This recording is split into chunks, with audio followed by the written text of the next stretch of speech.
Good morning, good evening, or good afternoon, my little fresh-faced noob owl, itty-bitty tiny baby squidlets. You're just so small I could pick you up and put you in my pocket. It's adorable.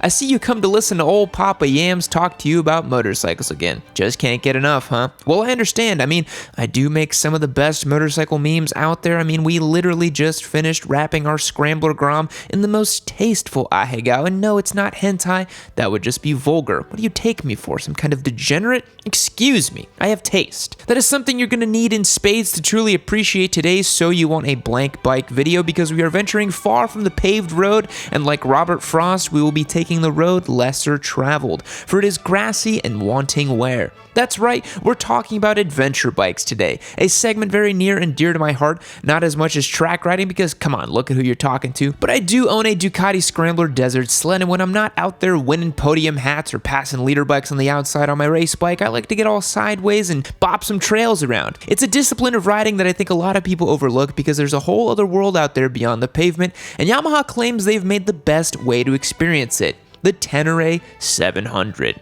It's a brand new ADV bike in a market that's becoming more and more saturated every year. Even Harley's trying to take a bite out of it. They're not going to succeed, but good for them for trying, I suppose.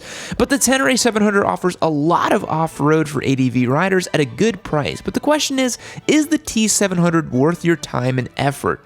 Today, we're going to be taking a long look at this new kid on the block and see how it stacks up against the competition. But you remember that ahegao Grom I mentioned a minute ago? I didn't just make that for myself, we crafted it as an homage to the very first giveaway motorcycle from approximately 400 years ago, the Hentai Hornet. That motorcycle was the fever dream of our Discord community, which is the best place for motorcyclists on the internet. It's a place where you can hang out with a bunch of other squids, from the bikeless bros to the track-only guys. We've got all kinds of folks on the servers, and yes, even Harley dudes. If you join up over on yammie.co, you'll get entered to win some motorcycles at the same time. We've got a couple to pick from, there's a Scrambler Grom, an ADV Grom, a Svartpillen, an MT-03 that has like $1,300 worth of mods on it, an SV650X, a Harley Sportster, and the most patrician Ducati Panigale V2.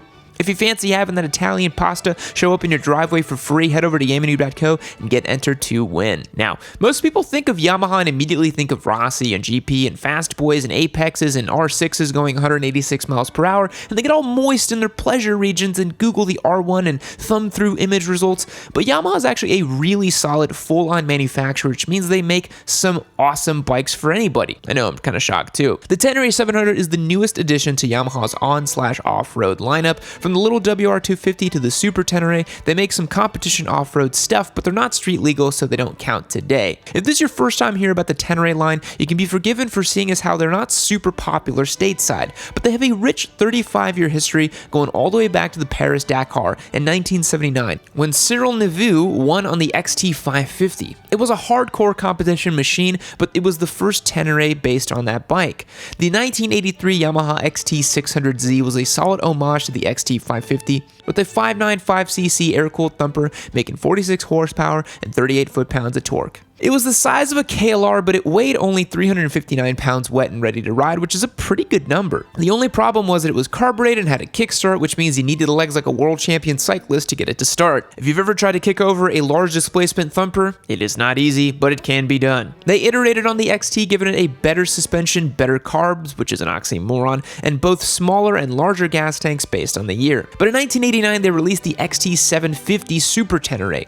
The Super 10 was closer to the dad bike ADV than the more dirt-focused Xt600, featured a 749cc liquid-cooled parallel twin that made 70 horse and 50 foot-pounds of torque. It was still carbureted, but it was no longer kick-started, which there was much rejoicing about that. It was a beefy boy at 520 pounds wet, and while it featured the off-road standard 2118 wheel setup, it shipped with fairly street-biased rubber. Then in 1991, Yamaha gave the little Tenere some love, updating it with a 660cc liquid-cooled 5-valve single that made 46 horsepower as the old model, but torque was up to 42 foot-pounds, which meant skiddies and roosts galore. The electric start and liquid cooling systems porked the Tenere up to 429 pounds, which is still pretty light by today's standards. Yamaha was very clearly intending this to be a more off-road ready motorcycle just by looking at the rubber.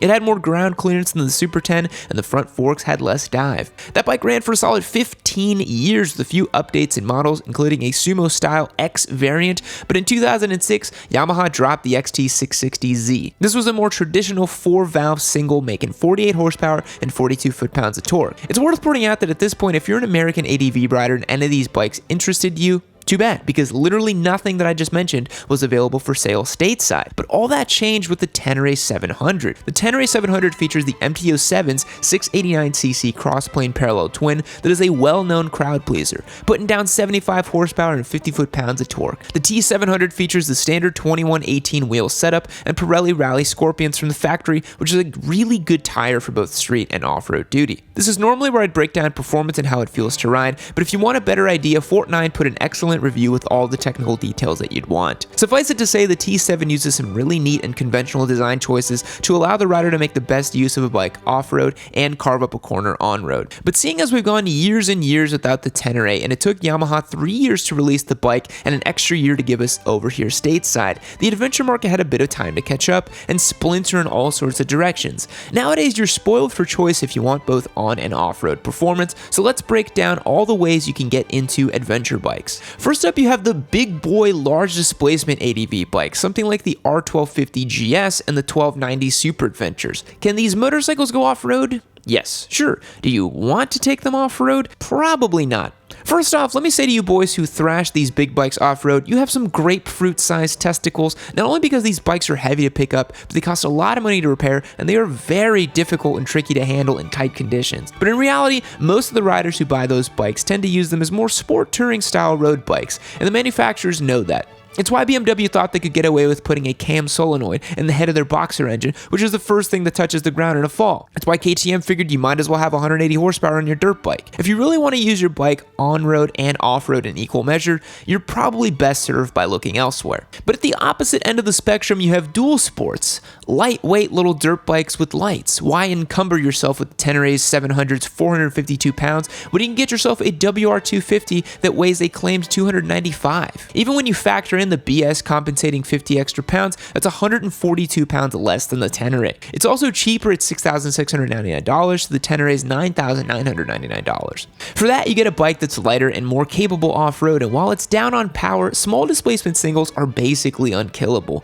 They're not single-track crushing 230-pound dirt bikes, but when compared to the size of an adventure bike, a dual sport makes a lot of sense off-road. And honestly, WR250Rs are really capable off-road. There's a solid following in Australia with guys that just go out and tackle the gnarliest single track they can with just WR250Rs with some light modifications. Plus, with the money you save, you can get a rally tank, a taller windscreen, and some comfort mods for a long haul trip. However, while you can make a T7 work off-road, it's tough for a dual sport to match the T7 on-road.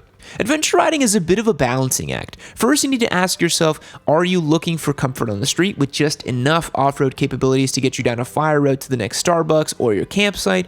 If so, you might want to consider the big ADV. However, if you want trail carving ability and lightweight at the cost of on-road performance, then we recommend the dual sport. But if you want to do both, the Tenere 700 is a great middle ground. The engine is plenty fast and feels great at highway speeds, and the engineering that Yamaha put into the bike make it work off-road is remarkable. Sure, it's not going to be as comfortable as a big bike for 10 hours in the saddle, and it's a little bit more work off-road than a dual sport, but it's the absolute middle of the Venn diagram, and that's not something that a lot of bikes can claim to be. But like we said before, the market is pretty packed with adventure bikes these days, so what other bikes are you going to be looking at? First and most obviously is the KTM 790 Adventure R. It's got a 799cc parallel twin that makes 94 horsepower and 65 foot-pounds of torque, which means on the street it'll walk all over the T7. It's got a low slung gas pods which help keep the weight down low and function as crash protection at the same time. The crash bars are an expensive optional extra on the T7. The KTM is more advanced and as you might expect from a motorcycle that costs upwards of $14,000 out the door,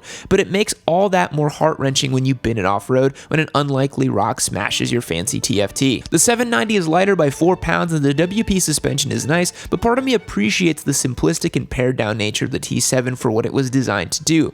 For the money, I'd probably buy the T7 and dump $4,000 worth of mods instead of getting the KTM. Since we're talking about adventure bikes, we can't not talk about BMW, right? Now, yes, the Bmw F850 Gs is the new bike, but it's on cast wheels and it's a bit more of a sporteur, and there's other choices we'll talk about in a bit. So instead, I'm going to talk about the F850 Gs, which is more off-road capable. It's got a 798cc parallel twin making 85 horse and 59 foot-pounds of torque, but like we saw with the 790, power isn't everything. The F800 is less capable off-road. It's more expensive new if you can find it, and secondhand, who knows what kind of abuse it's lived through. Also, not to bring up Fortnite again, but he did say the Tenere 700 is better, so if you think I don't know what I'm talking about, I encourage you to go and check out his videos. Lastly, from Japan, you can get yourself a V-Strom 650. Now, this is the bike I alluded to earlier. It's a pure sport touring ADV bike. Can you take it off-road?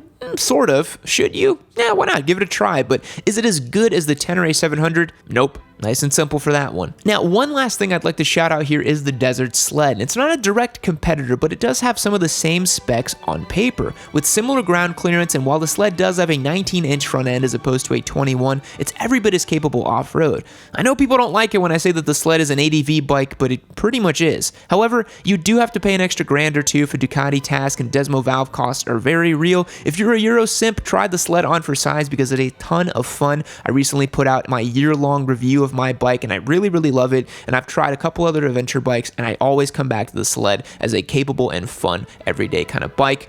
Otherwise, the Tenere 700 is pretty much your best bet for mid-size adventure fun. So real bummer, this video is actually over, but you're in luck. There are hundreds of other Yammie Noob videos you can go and check out. Hit this one right over here. Watch it. Do it for Yammie-chan.